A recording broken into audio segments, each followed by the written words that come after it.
Hey everybody, it's Peter from Brantford Kia. Little different video for you. First of all, we're doing test drive videos. We're in the all-new Kia Telluride, and I've got a guest with me. Who are you, sir? Pat Hart, dealer principal at Brantford Kia. There we go. This is my boss, so if I screw this up, this is my last video ever. All right, test drive videos. What are we going to do? First of all, I'm going to talk about seat comfort. We're in the Telluride. We're going to drive in a second. This thing has all kinds of adjustments, very much like the Stinger. You drive the Stinger pretty much every day for a long time. Yeah. So you've got the thigh support, which comes out, lengthens the seat. You've got up, down, left, right, back, forth, everything normal. And what you do have, which I showed in our 5 surprising things video, if you're on our YouTube channel, you can see that, is you can see every adjustment we make in the seat is in our big 10¼ inch screen. We're going to talk about that in a second, but you're probably bored by us right now. Let's start driving. All right, we're heading out on the road in front of the dealership here. And first thing I'm going to talk about is some of our drive modes. We are in comfort mode now. There's 4 drive modes and 3 terrain modes. So comfort mode is sort of the top mode in the system here. I can show you a picture of what that looks like right now. So we move from comfort to eco to sport to smart. My favorite mode is smart.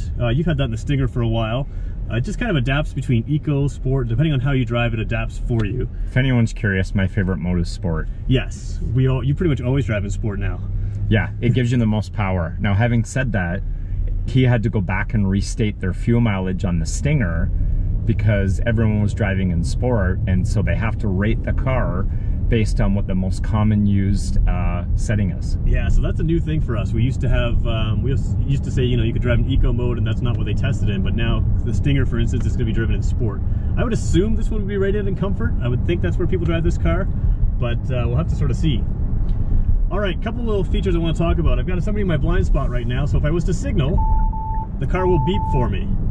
One thing I like though is there's a monitor inside my dash, so right between my gauges. It's a crystal clear screen, and it shows me my blind spot. So I could see that Escalade that was beside us. I could see that in my screen, right in my line of vision between my 2 gauges. So that's a new thing for us. It's called the blind view monitor. We have, again, in our 5 surprising things video, that's in that 7-minute video on our YouTube channel if you want to see more about that. So that's a super cool feature. What did you think about that when you tried it out? Yeah, I mean, you know, when someone's coming up behind you fast and they're not necessarily quite in your blind spot, when you put your signal on, you can see absolutely everything behind you, and it's a quick glance down, and you know where you're at, whether there's somebody there or not. So it's probably my favorite new feature, I think. Yeah, we've never seen that. I don't think we expected it. I saw a blind view monitor. I didn't really think it through, I guess, in the spec sheet. But when you see it in action, anytime you signal, you can see directly beside the car. And yeah, it's a super cool feature. All right, so we're on the country roads. I'm gonna get it above 60 kilometers an hour, and we're gonna talk about lane keeping assist. Now, we have this on almost everything now. Our Fortes have it, our Souls have it, and the Telluride has it. So we're coming up to a corner here. You're supposed to keep your hands on the wheels. This is not self-driving technology, but the car, you can see, will move around the corner itself. So I went too sharp of a corner here for it to see everything. But you're gonna see me a few times throughout this video take my hands off the wheel, and you'll notice the car is guiding itself, steering itself. All it does is see the lane markers in front of you. And again, you've had this in the Stinger for a while. You've used it. If I remember correctly, it kicks in around 70 kilometers an hour. Yeah, I thought it was 60, could be 70, you're right.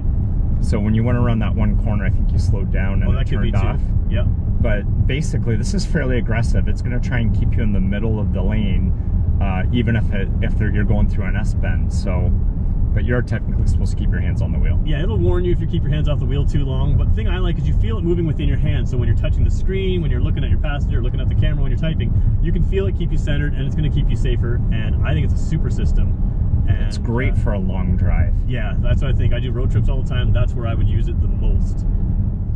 So the biggest thing that we notice is when we drive this car, it's a higher end vehicle for us. It's priced at the top end of our Kias, and you expect a luxury kind of feel to this. So I used to test cars for a living, and the one car that sticks out at me when I drive this is it feels a lot like the Range Rover Sport in size, in feel, in comfort, luxury. So you've driven a lot of those cars as well. What is your feeling when you drive it? Yeah, the big thing that I was concerned about with the vehicle this size is whether or not you'd have enough power out of the 3.8 liter 6-cylinder. And sure enough, you know, the 8-speed transmission's geared perfectly. When you put it in sport mode, there's tons of acceleration. It's very easy to stay at a high speed. It's very easy to get there. It's pretty comfortable. Yeah, and we've noticed fuel economy wise, we haven't done a fuel economy loop in this car yet, but we're hearing good things from the reviews that are out there. So the engine runs an Atkinson cycle. What that means is a fuel efficiency type cycle. A lot of hybrids run that cycle. So you've got good fuel efficiency, and that 8-speed transmission gives you good torque. It definitely feels like a powerful car. So we're coming up to a corner here. I'm going to take my hands off the wheel, and you're going to see the car start to steer itself just a little bit. Just a gentle bend in the road. But there you go, that's that lane keeping assist, keeping you in the lane there. So fuel efficiency, power, not an issue. People keep saying to me online they wish this had the Stinger engine or a V8 engine. I don't think we're gonna be missing. I don't think it needs it. Yeah, I mean, I can see why everybody wants more power, but it tows 5,000 pounds. You've got really good power in this car. It feels very powerful, good acceleration. So yeah, I'm happy with it. Yeah, I think you did a good job. I think it's a perfect blend for our customers. Fuel economy, power, it's perfect. So we're going to talk about the 10.25 inch screen. We have this in 2 cars now. The big screen in front of us. So basically Kia used to have sort of in their software a 2-panel design. They've given a full 3rd panel now with this 10.25 inch screen. So if you have the big 8-inch screen, it feels like it's 1/3 bigger again. And there's a little bit new software on it. You've played with it. What do you like about it? Yeah, it took me a bit to figure out because I didn't realize that you have to swipe to change settings. Yeah.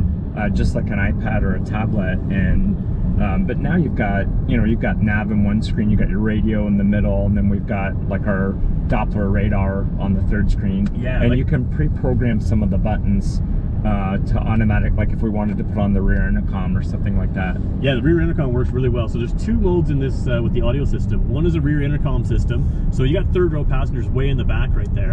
And what you can do with the intercom system is you can tap the button on the dash, or you can set it up to be a hard button on the dash, and it will activate the rear speakers of the car so that when you're talking to the people in the very rear of the car, they hear you clearly. There's also a quiet mode. So if you had kids in the car, right now we're talking, so if you hear an echo at all, it's in the back seats right now. So you can turn that off through the dash, you can turn it off through your steering wheel hang up button on the Bluetooth control.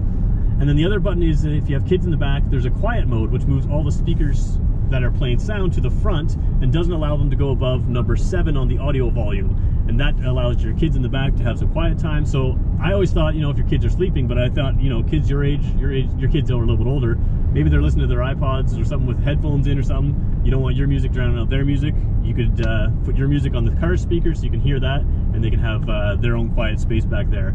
So quiet car audio system that works with that, really smart design. All right, so at the beginning of the video, we touched on the drive modes. I want to talk about the terrain modes in this car. So the switch that we showed you earlier, if you push that down, you can then put it into snow mode, sand mode, or mud mode.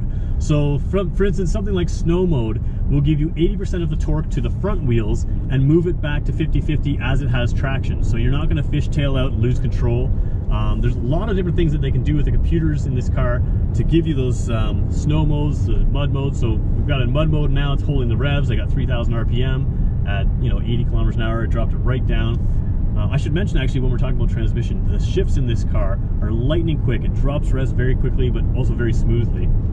So yeah, we got sand, snow, and mud. So it's the first Kia with terrain modes that I know. I don't think anything's ever had that. No, this is a new for us. I was curious to find out what it meant. Yeah, so I mean, it's Pat's gonna one day let me take this off-roading, I'm sure, and we'll tell you how they all work.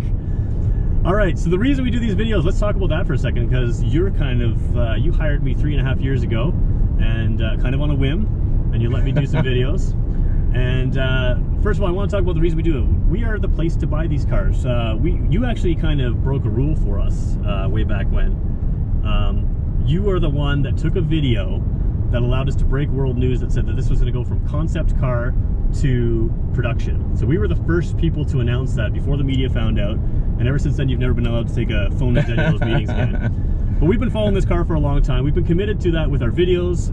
The reason we do these videos is because we want to earn your business. So if you're in Ontario, we followed these cars, we've got quality information, our sales team is trained on these cars, and we want to earn your business. And we should talk about another reason to shop with us. Well, I can give you a couple. Okay. Number one is our salespeople aren't on commission. And the reason why I did that was I don't want them worrying about how much money they're going to make on a transaction. They get paid to sell a car. It doesn't matter which car, cheap car, expensive car. Their goal is to look after you and make sure it's the right car for you and for your budget. And their main source of bonus comes from customer satisfaction. So if you buy a car from us, you get the opportunity to rate them, and depending on what you say is going to determine how much bonus they get. Yeah, so if you're happy with our salespeople, that's what matters to them and their pay plan. They get paid according to if you're happy with them. So you kind of are humble about some things, but... actually, I'm kind of a big deal. You are kind of a big deal. It's about time we started putting you on video more. But our dealership, under your leadership, just got the Platinum Prestige Award, which Kia is not just Kia Canada. Kia awards that to the top 3 percentile dealers in the world. So congratulations, Mr. Hart. You are the owner of I mean, I definitely didn't do that on my own. I am privileged to work with some really great people. And yeah, this is a big deal for us in all seriousness. Yeah, we hear a lot of people talk about they're not happy with their dealership experience, they're not happy with something that's gone on. You don't win these awards without taking care of your customers, and to be a top 3 percentile Kia dealer in the world, I think is a huge honor for us. And I think it goes to speak to why you should buy cars like this from us. We've done well with the Stinger, we've done well with this car. We're not a high-end town, a high-end market, but we can sell these high-end cars, and we sell them in town, out of town, and we want to be your dealer on this car. So I think that's it, unless you have something else to say, Mr. Hart. Thanks for watching. All right, do I still have a job after this video? Oh yeah, for sure. All right, good to know. Thanks everybody for watching, and we'll see you in the next video.